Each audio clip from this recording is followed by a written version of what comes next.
अस्सलाम वालेकुम। आवाज कम लग रही है मुझे।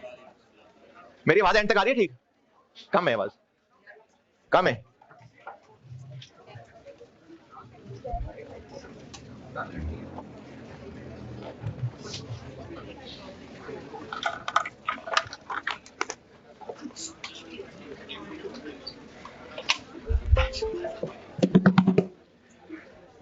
अस्सलाम वालेकुम। दुरूद शरीफ पढ़ लें। कहा है किसी को? किसको कहा है?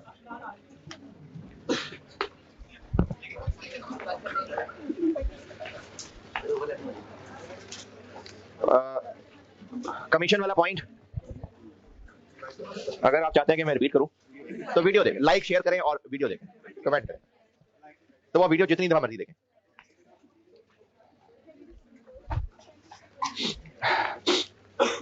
अच्छा, वो चूंकि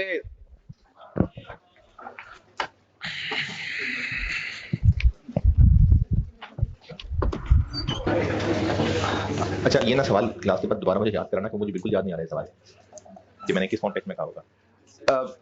मैंने एक सवाल दिया था स्प्रिंग 17 वेरिएंस का, और शायद फ्राइडे को दिया। हाँ, वो कल चूंकि वो एक्स्ट्रा क्लास थी तो उसमें तो मैंने फिर नहीं कर सका था डिस्कस। इसके हवाले से एक दो बातें सुन लें और वो फिर लिख भी लेना चले अपने पास। स्प्रिंग 17 अगर किसी ने किया है तो एक सवाल ये होना चाहिए कि ये इतनी लंबी कहानी जो सुना दी उसने पार्ट ए, तो ये तो हमने बजटेड प्रॉफिट सोच के निकाला, तो बजटेड प्रॉफिट ही है। जिसने किया है पार्ट ए बजटेड प्रॉफिट है। Requirement A profit for the month of December है, profit for the month of December, और यूजिंग स्टैंडर्ड कॉस्ट। इसका मतलब ये बताया था कि जितने यूनिट्स दिसंबर में एक्चुअली बिके, यूनिट्स वो लेने हैं लेकिन वैल्यू स्टैंडर्ड वाली लेनी है, ये बताया था। तो एक अगर किसी ने किया हो तो ये एक सवाल बनता है कि हमने तो उसको बजटेड प्रॉफिट सोच के निकाला, तो वो भी वही आंसर ही आ रहा है। यानी अगर आप इस पार्ट ए का मतलब बजटेड प्रॉफिट लें और बजटेड प्रॉफिट कैलकुलेट करें तो आप वही आंसर ही निकालेंगे जो पीछे आ रहा है। ये किसी को नहीं मसला, मेरा सवाल ही समझ नहीं आया जो मैं कह रहा हूं। तो अगर आप इस पार्ट ए का मतलब बजटेड प्रॉफिट समझ के कैलकुलेट कर देंगे तो आंसर तो वही आएगा जो पीछे है, लेकिन ये इसलिए ऐसा हुआ होगा कि बजटेड सेल्स और एक्चुअल सेल्स बराबर थी, इसलिए वो वही आंसर लग रहा है कि आपको लगता है कि हमने तो बजटेड प्रॉफिट निकाला है। अगर बजटेड सेल्स कुछ और यूनिट्स होते और एक्चुअल यूनिट्स कुछ और होते तो पार्ट ए सॉल्व करते हुए हमने एक्चुअल यूनिट्स लेने हैं सेल वाले। ये पार्ट ए की अंग्रेजी का मतलब है कि profit for the month of December using standard costs. इसका मतलब है कि जितने यूनिट्स एक्चुअली बिके हैं उन्हीं के हिसाब से प्रॉफिट निकालें, लेकिन रुपए स्टैंडर्ड वाले। फिर इसके अलावा स्टूडेंट का सवाल इसमें हो सकता है, अगर सवाल किया है कि पार्ट सी में जब एब्जॉर्प्शन और मार्जिनल को रिकंसाइल करना था तो एब्जॉर्प्शन का प्रॉफिट निकालते हुए अंडर ओवर अप्लाइड किधर गया? ये है सवाल। अगर किसी ने किया हो तो इसमें अंडर ओवर अप्लाइड तो कहीं किया ही नहीं, तो वो क्यों नहीं किया, ये सवाल है। जिन्होंने नहीं भी ये सवाल किया सुन लें, शायद कभी जिंदगी में करने का दिल कर जाए। जब मैंने अंडर ओवर अप्लाइड की अकाउंटिंग बताई थी तब ये शायद उस लेक्चर में कहीं ये बात शायद बताई हो, अगर आपने नोट किया होगा तो शायद तब ये हुआ होगा कि मुख्तलिफ प्रैक्टिस हैं। कुछ के ख्याल में अंडर ओवर अप्लाइड P&L को चार्ज होना चाहिए, कुछ के ख्याल में कॉस्ट ऑफ सेल को चार्ज होना चाहिए, कुछ के ख्याल में कॉस्ट ऑफ गुड्स मैन्युफैक्चर्ड को ही चार्ज हो जाना चाहिए। मुझे लगता है कि मैंने इस जगह पर करके कहीं ये बात शायद लिखी हो, अगर नोट करते होंगे तो शायद डबल एंट्रीज वाले लेक्चर में ये बात हुई होगी। तो किसी सवाल में लिख दिया होता था P&L को चार्ज करें तो कर लेते थे, किसी सवाल में नहीं लिखा होता तो मैंने आपको जो बाय डिफॉल्ट बताया था वो कॉस्ट ऑफ सेल बताया था। कुछ बुजुर्गों के ख्याल में कॉस्ट ऑफ गुड्स मैन्युफैक्चर्ड भी ठीक है। तो ये मैं आपको बस सिर्फ एक्सपीरियंस, सवालों के एक्सपीरियंस की बेस पे बता रहा हूं कि मुझे वेरियस के सवाल देख के ये फील हुआ है सोल्यूशन में कि इसमें under over applied cost of goods manufactured को चार्ज करने के कायल है। तो अगर कॉस्ट ऑफ गुड्स मैन्युफैक्चर्ड को चार्ज करना है तो इफेक्टिवली एक्चुअल फिक्स्ड ओवरहेड्स ही चार्ज हो रहे हैं कॉस्ट ऑफ गुड्स मैन्युफैक्चर्ड को। तो इसलिए आप उसके सोल्यूशन में देखेंगे तो एक्चुअल फिक्स्ड ओवरहेड्स ही लिखे हुए हैं, अप्लाइड नहीं। देखिए कॉस्ट ऑफ गुड्स मैन्युफैक्चर्ड में अप्लाइड आ गए, फिर अंडर ओवर अप्लाइड भी उसी में ही एडजस्ट कर दिया, तो फिर एक्चुअली आ गए ना। तो वेरिएंस के सवालों में ये एक दो सवालों में मैंने ऑब्जर्व किया है, उसकी बेस पे बता रहा हूं कि वेरिएंस वाले चैप्टर के अंदर cost of sales, cost of goods manufactured निकालते हुए एक्चुअल फिक्स्ड ओवरहेड्स ही लेने, अप्लाइड नहीं। और जिनके ये बात ऊपर से गई जाने दें, कोई मसला नहीं। वेरिएंस वाले चैप्टर में अगर एब्जॉर्प्शन की इनकम स्टेटमेंट भी बना रहे हैं तो under over applied cost of goods manufactured में ही चार्ज किए। In other words actual fixed overheads he use करने हैं, अप्लाइड नहीं। लेकिन ये बात मुझे खुद भी पता है कि मैं आपको मजीद कंफ्यूज कर रहा हूं, तो इसलिए इस बात से जो जरा सा भी कंफ्यूज हो इग्नोर करें इस बात को। जिसको समझ आ जाए वो रख ले इस बात को, जिसको ना आए इग्नोर। और जिन्होंने स्ट्रिंग 17 किया है उन्होंने कुछ पूछना है तो पूछा कि वो एडजस्टमेंट की फिगर कैसे निकाली है या क्यों निकाली है। क्यों तो मैंने वजह नहीं बताई थी और बताने का इरादा भी नहीं, वो एग्जाम नोट्स में एक पॉइंट बस बताया था। नहीं, आप मुझसे पार्ट बी वाली रिकंसिलिएशन पूछ रहे हैं, पार्ट सी वाली? हाँ, वो तो एक्चुअल किया है ना। कॉस्ट ऑफ गुड्स मैन्युफैक्चर्ड का जो आंसर आया, इसको आप डिवाइड करते हैं जितने यूनिट्स बनाए, क्योंकि ओपनिंग नहीं था तो क्लोजिंग स्टॉक इसी में से बचा होगा, इसको इससे डिवाइड करके पर यूनिट निकले और क्लोजिंग स्टॉक से मल्टीप्लाई कर दे। ये किया हुआ है, मेरा ख्याल है ये किया हुआ है। Total cost of goods manufactured को यूनिट्स प्रोड्यूस से डिवाइड किया, क्योंकि ओपनिंग नहीं है तो क्लोजिंग इन्हीं में से है, जो पर यूनिट निकली उसको इससे मल्टीप्लाई कर दी। जी बी पार्ट में, हाँ ये मैंने आपको उस सवाल को होमवर्क देने से पहले बताया था, एग्जाम नोट में वो आखिरी पॉइंट पढ़ने को कहा था। ये तब करनी है अगर inventory valued at actual cost है और रिकंसिलिएशन पूछी है तो ये एडजस्टमेंट करनी है। मैं हमदर्दी कर सकता हूं उसमें स्टूडेंट के साथ के 2 नंबर कम थे, लेकिन थे ऐसे ही था। हाँ, पार्ट सी के 2 नंबर कम थे, वर्किंग ज्यादा करनी पड़नी थी, लेकिन था ऐसे ही, बस कम थे 2 नंबर। स्ट्रिंग 17 में किसी ने कुछ पूछना है? नहीं। की कैसे? क्लोजिंग स्टॉक के यूनिट्स की एक्चुअल कॉस्ट जो ऐसे निकाली हुई है, स्टैंडर्ड कॉस्ट वो कैसे निकाली? आपने सवाल के सॉल्यूशन के शुरू में देखना, स्टैंडर्ड कार्ड बनाया हुआ है, उसमें पर यूनिट कॉस्ट आ रही है 1450, तो उसको यूनिट से मल्टीप्लाई किया है, यानी क्लोजिंग स्टॉक की एक्चुअल कॉस्ट और क्लोजिंग स्टॉक की स्टैंडर्ड कॉस्ट, इसका डिफरेंस एडजस्टमेंट है।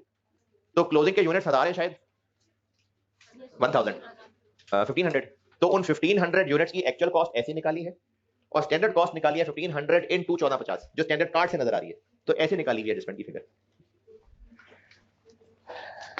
अच्छा, अगर पूरे कॉस्ट में कहीं 2-3 चीजें ऐसी आ जाएं कि जिनको आपके रिस्पेक्टेड टीचर कह रहे हैं कि बेटे ये ना समझें, इसकी वजह आपको नुकसान पहुंचाएगी, तो उसके अलावा बाकी तो सब समझाया ही है ना, तो उसके ऊपर अगर आप पढ़ जाएंगे ये तो सर ने सारा वेरिएंस रट्टा ही लगवाया, तो ऐसे ना करना।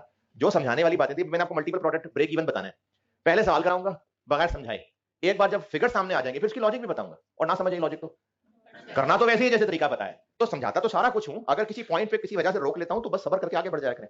तो ये इन्वेंटरी एडजस्टमेंट पे कुछ बच्चों को प्राइवेटली मैंने बताया भी है, अलग से प्राइवेटली अलग से उन्होंने पूछा था, मैंने बता दिया, और उनको अगर समझ आ गया तो ठीक है, ना भी आता तो क्या हो जाता।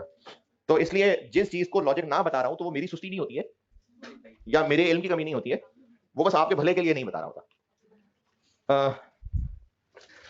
और वेरिएंस वो वाला मुझसे ना पूछना दोबारा, मुझे बिल्कुल याद ही नहीं मैंने किस कॉन्टेक्स्ट में कहा था क्लास में पूछने को।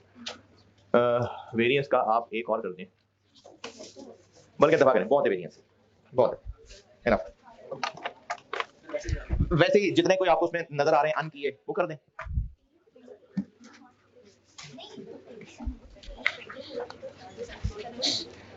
कल वाले सवाल के उस कमीशन वाले पॉइंट के अलावा अब तक ब्रेक इवन सेल में किसी ने कुछ पूछना है तो पूछें। ब्रेक इवन का कॉन्सेप्ट, उसका सवाल सॉल्व करना, सवाल की प्लानिंग, इस हवाले से किसी का कोई एतराज? ब्रेक इवन सेल यूनिट्स में निकालनी है तो total fix cost divided by contribution per unit वाला फार्मूला, और अगर अमाउंट में निकालनी है तो डिवाइडेड बाय सीएस, इसकी वजह भी बताई थी।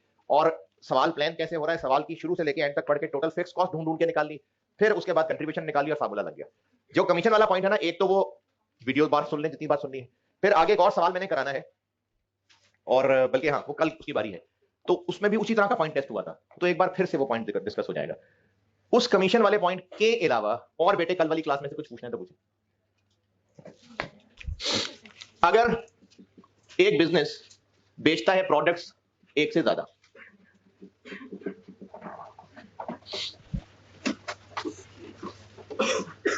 तो ब्रेक इवन सेल पे क्या फर्क पड़ेगा ये बताता हूं। अगर एक घर में कमाने वाला एक ही है तो कम से कम कितना कमाना है उसने, जितने घर का खर्चा है, तो इस एक ही कमाने वाले को टारगेट जानने के लिए कि कितना कमाना है आसान है, जितना घर का खर्चा है। और अगर मल्टीपल लोग उस घर के कमाने वाले तो फिर टोटल खर्चों का कुछ उनको टारगेट देने के लिए कुछ टुकड़े बांटने पड़ेंगे ना, किसी रेशो में करना पड़ेगा। तो अगर एक बिजनेस एक ही प्रोडक्ट बेचता है तो उस प्रोडक्ट की ब्रेक इवन सेल का मकसद उस बिजनेस के फिक्स कॉस्ट तो पूरे हो ना, उसके बाद कमाई शुरू होगी। लेकिन अगर बिजनेस मल्टीपल प्रोडक्ट्स बेचे, अच्छा सेल्स टीम को क्यों जरूरी है जानना break even cell?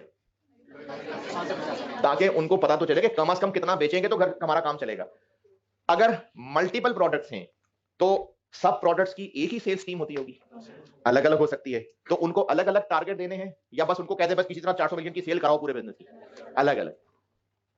Break even cell हर प्रोडक्ट की अलग होनी चाहिए, लेकिन प्रॉब्लम यह है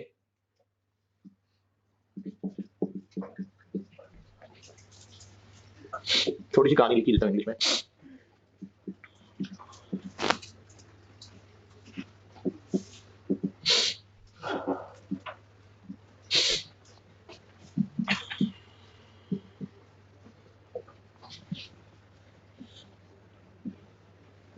हमें हर प्रोडक्ट की सेल प्राइस और वेरिएबल कॉस्ट तो चलो पता है, लेकिन बिजनेस की जितनी भी फिक्स्ड कॉस्ट हैं वो भी पक्की पक्की प्रोडक्ट वाइज अलग पता होंगी, या कुछ कॉमन भी हो सकती हैं।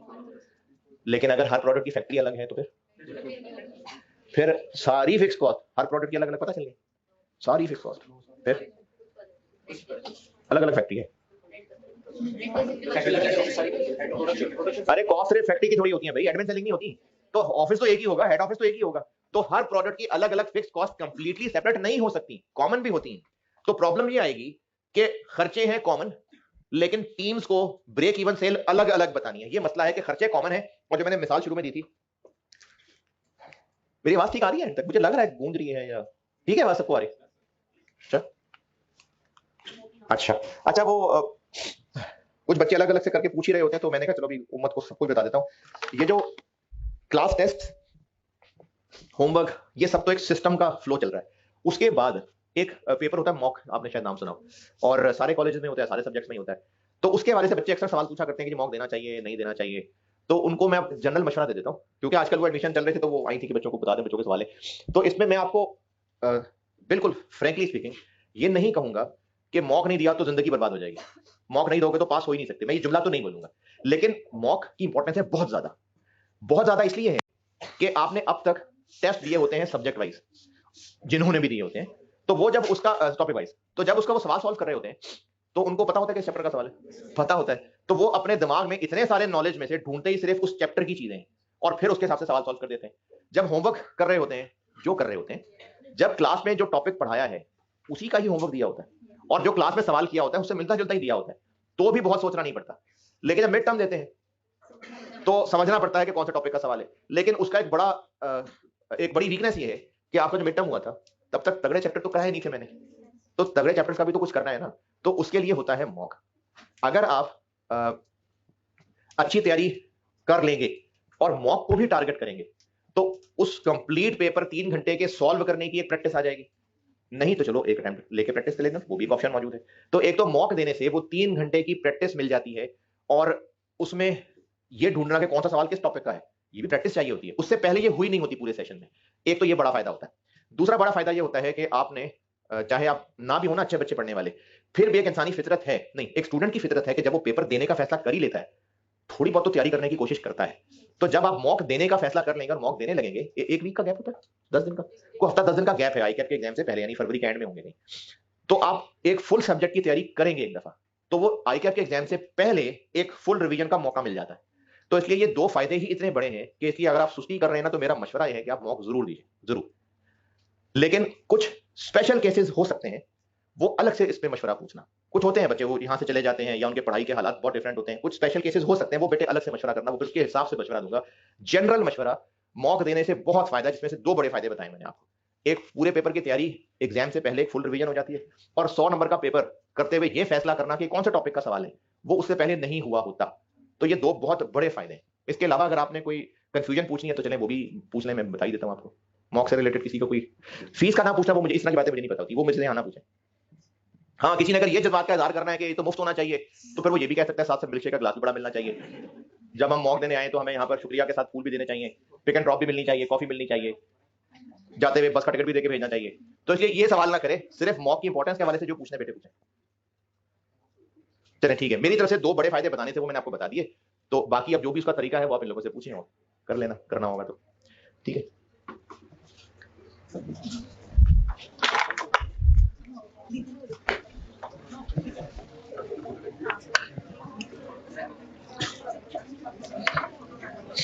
वैसे तो मेरे को बहुत ज्यादा टारगेट सोचता नहीं हूँ, एक फ्लो में पढ़ा रहा होता हूँ, लेकिन जिस दिन मैंने कुछ खास सोचा होता ना कि ये मैंने जरूर कराना है, अभी क्लास शुरू होने से पहले कुछ जरूरी चीजें उन्होंने पूछनी थी कुछ आगे सेशन से रिलेटेड, वो टाइम लग गया मुझे दररोज।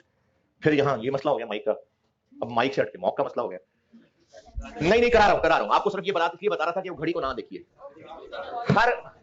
हर प्रोडक्ट की सेल प्राइस और वेरिएबल कॉस्ट बेशक अलग पता है, लेकिन बिजनेस चूंकि एक है तो काफी सारे फिक्स्ड खर्चे कॉमन हुआ करते हैं। अब इसलिए जब कॉमन खर्चे आ गए तो हर प्रोडक्ट का ब्रेक इवन जानना बहुत सीधा काम नहीं रहेगा, वो हमें 2 स्टेप्स में करना पड़ेगा।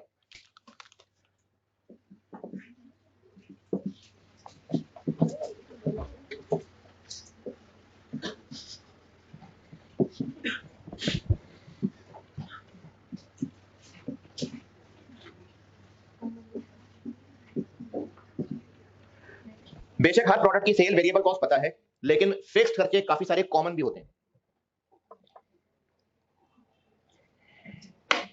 और ब्रेक इवन सेल जानने का ऑब्जेक्टिव क्या होता है कि हमें यह पता चल जाए कि कम से कम कितना कमाएं ताकि फिक्स कॉस्ट पूरी हो जाए। तो कॉमन फिक्स कॉस्ट होने की वजह से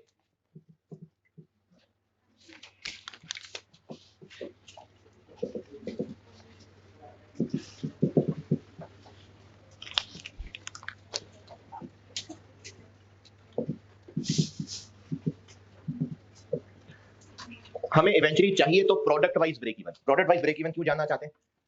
क्योंकि हर प्रोडक्ट की टीम अलग है, उसको अलग टारगेट देना है कि इतने कम से कम बेच के आओगे तो सर्वाइव करेंगे।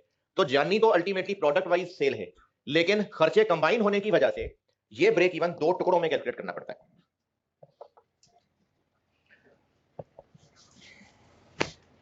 कॉफी भी ठंडी हो।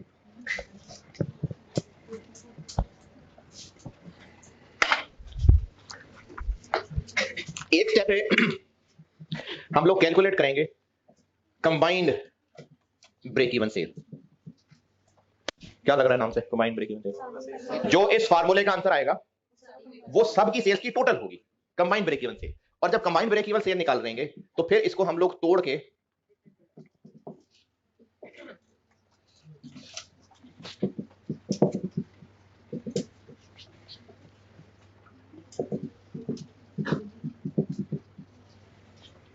अच्छा जब बांटना होगा तो किसी रेशो में ही बांटना होगा, तो वो रेशो ना फिर मैनेजमेंट ने तय करनी है।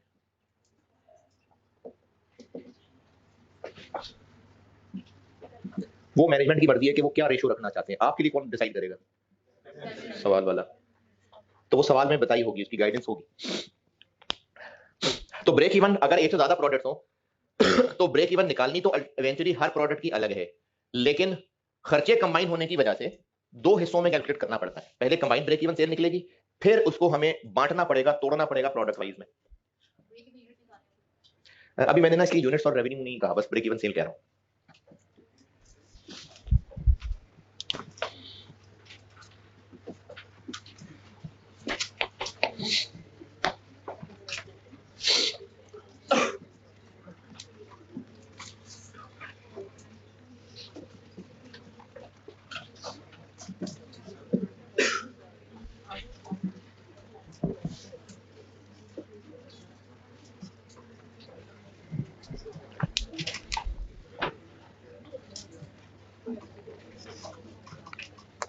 अच्छा आपकी अकाउंटिंग कैलकुलेशन सेंस पे चीज अज्यूम करना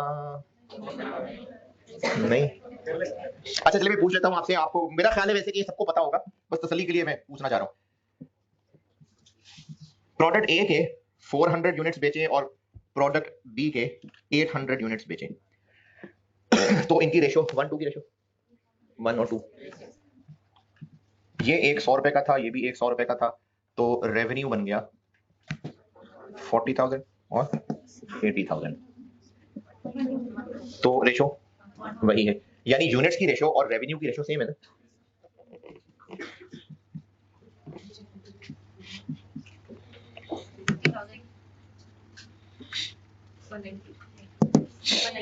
वन नाइन टू। क्या अब रेशो 1:2 की रही है? 2 यूनिट्स की रेशो तो 1:2 है, क्या इनमें 1 और 2 की रेशो रही? पहले तो थी, पहले इसलिए रह पा रही थी क्योंकि प्राइस सेम थी। अगर प्राइस डिफरेंट है तो यूनिट की रेशो और रेवेन्यू की रेशो फर्क होगी। तो ये मैं केस 1 ये बना रहा हूं कि रेशो यूज करनी है किसकी, यूनिट्स की रेशो, क्योंकि ये मैनेजमेंट ने तय करना है कि इन प्रोडक्ट्स की आप किसी रेशो क्या रखनी है। तो कौन सी रेशो, यूनिट्स की बात कर रहे हो कि अमाउंट की बात कर रहे हो, तो ये मैनेजमेंट को बताना पड़ेगा कि हम किसकी रेशो की बात कर रहे हैं। तो अगर सवाल वाला आपको जिस रेशो का टारगेट दे रहा है वो यूनिट्स की रेशो है, जागना चाहिए था, वो रेशो यूनिट्स की है, वो कौन, वो रेशो को कहा था मैंने, वो रेशो यूनिट्स की है। अगर तो सॉल्व कैसे करना है इसको मैं केस 1 कह रहा हूं। और अगर मैनेजमेंट ने जो रेशो बताई है अमाउंट की तो उसका फार्मूला कुछ और है। तो रेशो कौन सी यूज करनी है ये जानना जरूरी है कि वो यूनिट्स की रेशो है या अमाउंट की रेशो है। तो केस 1 ये बनाया मैंने कि यूनिट्स की रेशो है। अगर इसके जो मैं आपको फार्मूले बता रहा हूं ना, अभी फिलहाल क्यों की वजह नहीं बता रहा, एक बार सवाल सॉल्व कर दूं, वैल्यू सामने आ जाए, फिर इंशाल्लाह जरूर क्यों की वजह बताऊंगा। फिर भी ना समझ आया तो करना तो ऐसे ही। तो इसमें स्टेप 1 ये करना पड़ेगा कि कंबाइंड ब्रेक इवन सेल निकालनी पड़ेगी यूनिट्स में, यूनिट्स में। और ये इतना फोकस इस पे एम्फसाइज किए कर रहा हूं क्योंकि रेशियो यूनिट्स की है ना, तो हम फार्मूला भी यूनिट्स का ही लगाएंगे।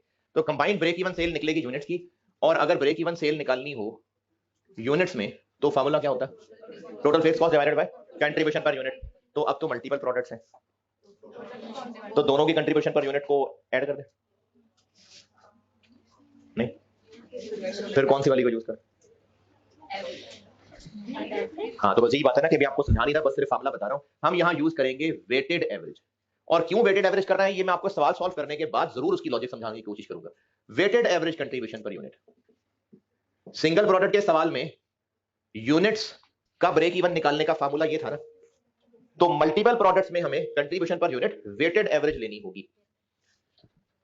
अब इसमें एक सवाल ये होना चाहिए कि weighted average contribution per unit निकालेंगे कैसे। बिल्कुल अच्छा सवाल, very good question. Weighted average contribution per unit, अब ये तो आप बचपन से पढ़ते आ रहे हैं। वेटेड एवरेज का मामला क्या होता है,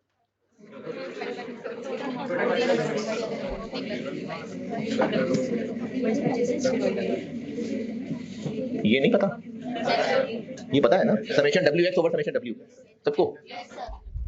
तो इसमें एक्स क्या होगा,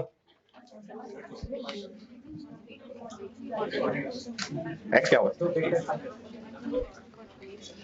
हमने फाइंड करना क्या है, weighted average contribution per unit ना। तो एक्स है हर प्रोडक्ट की कंट्रीब्यूशन पर यूनिट, और डब्ल्यू क्या होगा, जो रेशो कही भी। जैसे अगर मैनेजमेंट ने कहा है कि 1:3 तो 1 और 3 ये वेट है। अगर सवाल वाला कह रहा है कि, चलो सवाल वाला ही कहेगा, फिर वो सवाल कराऊंगा तो उसमें बताऊंगा। डब्ल्यू इस्तेमाल जो होना है इस फार्मूले में वो होगी जो रेशो ऊपर मैनेजमेंट ने कही होगी। तो इस फार्मूले में डब्ल्यू इज वो रेशो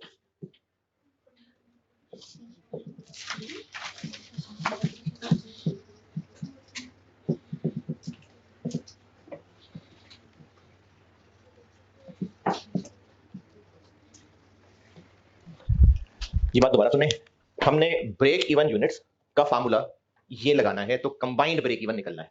इसमें न्यूमरेटर में टोटल फिक्स्ड कॉस्ट वो तो वही है जो कल सीखी है, कंट्रीब्यूशन पर यूनिट। अब मल्टीपल प्रोडक्ट्स वाला सवाल है तो weighted average contribution per unit. Weighted average कैसे निकलनी है, जैसे वेटेड एवरेज निकालते हैं summation W X over summation W, लेकिन एक्स और डब्ल्यू क्या, तो एक्स हर प्रोडक्ट की contribution per unit, CPU contribution per unit, और डब्ल्यू हम इस फार्मूले में लेंगे, यही जो मैनेजमेंट ने रेशो कही है टारगेट, उस रेशो को हम एज वेट लेंगे। इसका आंसर आएगा combined break even sale units में। और जब हम ये कंबाइंड ब्रेक इवन कैलकुलेट कर लेंगे तो इस कंबाइंड ब्रेक इवन को तोड़ देंगे प्रोडक्ट वाइज। कैसे तोड़ेंगे, इसी रेशो में, किस रेशो में, ये इसी रेशो में। तो फिर अब हमने कर देना है स्प्लिट कंबाइंड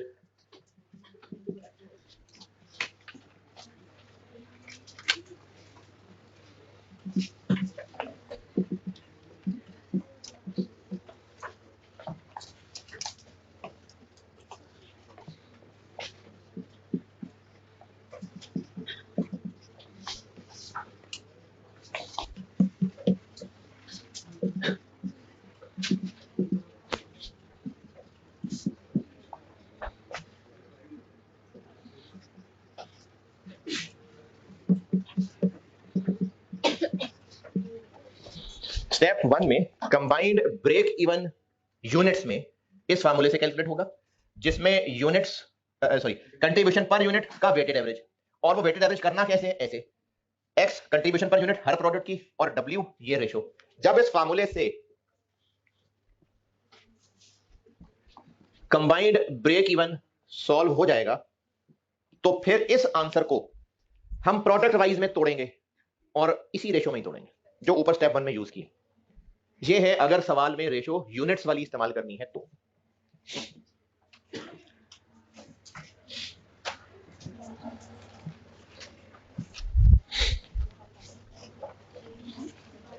अच्छा, मुझे बिल्कुल अंदाजा है काफी सारे बच्चों को समझ नहीं आ रहा, अभी ना बेटे हौसले से लिख ले, मैं इसका सवाल कराऊंगा तो समझा सकूंगा।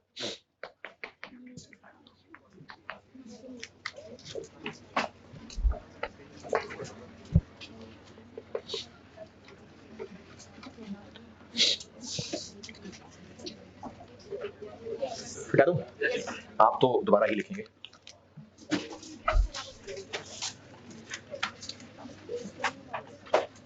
रेवेन्यू यानी टोटल अमाउंट।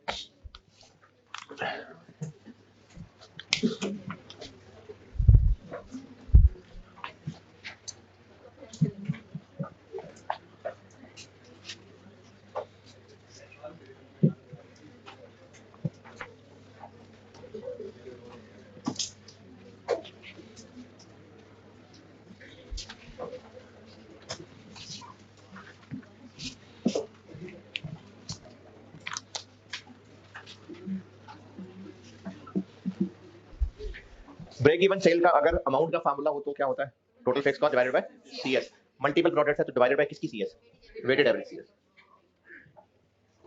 और वेटेड एवरेज सीएस निकालने के लिए एक्स क्या, हर एक की अपनी सीएस, और डब्ल्यू क्या, वही जो रेशो ऑफ अमाउंट मैनेजमेंट ने यूज करने को कही है। निकल आया कंबाइंड ब्रेक इवन रेवेन्यू। अब उसको प्रोडक्ट वाइज कैसे बांटे, इसी रेशो में, ये जो स्टेप 1 में यूज की है इसी रेशो में तोड़ देंगे।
सवाल लिखे,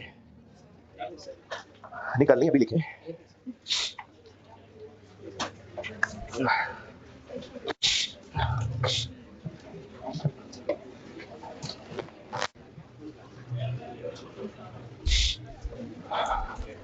अच्छा, ये सवाल मैंने ऑब्वियसली वैल्यूज के साथ करना था ये आज पूरा, तो ठीक है, नहीं हो सका, होगी बेहतरी होगी कोई, लेकिन मैंने आपको सवाल लिखवा रहा हूँ, तो जो अच्छे बच्चे हैं वो इन स्टेप्स को फॉलो करते हुए ट्राई करना। कर तो मैं दूंगा ही कल, लेकिन ट्राई जरूर करना अच्छे बच्चे। लिखिए सवाल है, नहीं आंसर नहीं बताऊंगा, वो आप खुद ही करें ट्राई।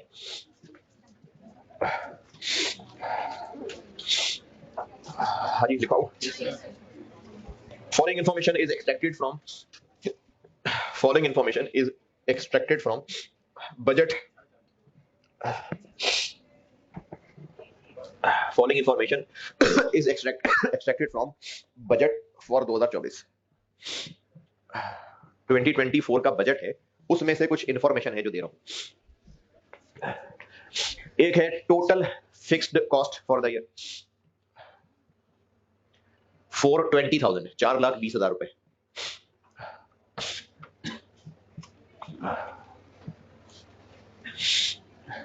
अच्छा, कल वाली बात याद कराता हूं, अगर ब्रेक इवन सेल यूनिट्स और अमाउंट दोनों में निकालनी हो तो दोनों के अलग अलग फार्मूले लगाने जरूरी है, कोई एक निकाल के सेल प्राइस यूज करना है। ठीक है, गुड। क्या लिखा? फिक्स कॉस्ट जो है वो 420,000 है।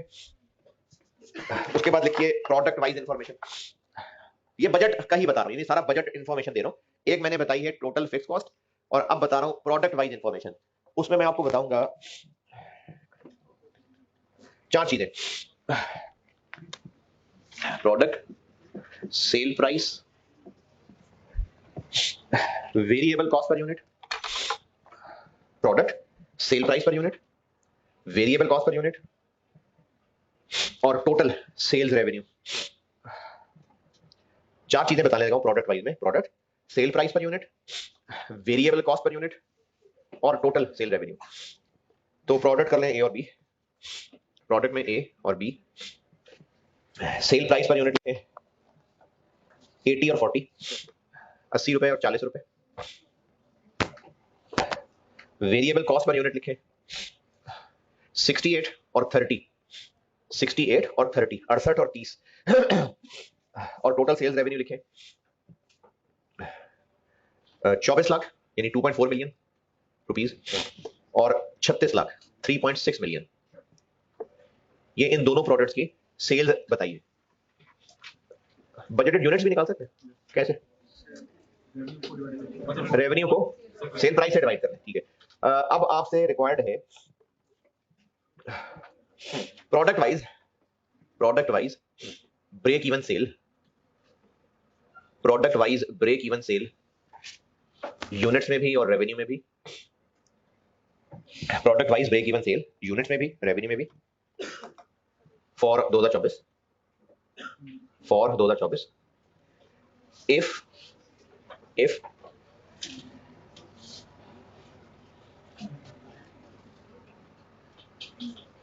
management wants to maintain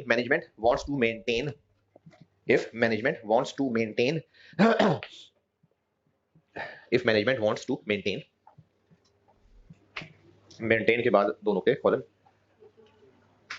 अब ये दो पार्ट्स हैं, यानी डबल सवाल। Part A, ratio of units same as budgeted, यानी जो ऊपर बजट में इनकी यूनिट्स की रेशियो बनती है वो फॉलो होगी। और part B, ratio of revenue same as budgeted, यानी जो ऊपर 24 लाख और 36 लाख की अमाउंट नजर आ रही है वो रेशियो यूज होगी। तो अब ये दो सवाल हो गए, केस 1 केस 2। इसमें इस लिखवाए वैसे बेटे जो समझ आता है ना कोशिश जरूर करना इसको मैंने ही था बोर्ड पे, लेकिन चलो कुछ नागुज़री वजूहात की बिना पर नहीं कर सके। जो आपको इन स्टेप से समझ आता है कोशिश जरूर कर लें, बाकी फिर मैं करके तो इनकी लॉजिक भी इंशाल्लाह कल समझा के फिर और प्रैक्टिस कराता हूँ। ठीक है, अल्लाह हाफिज़।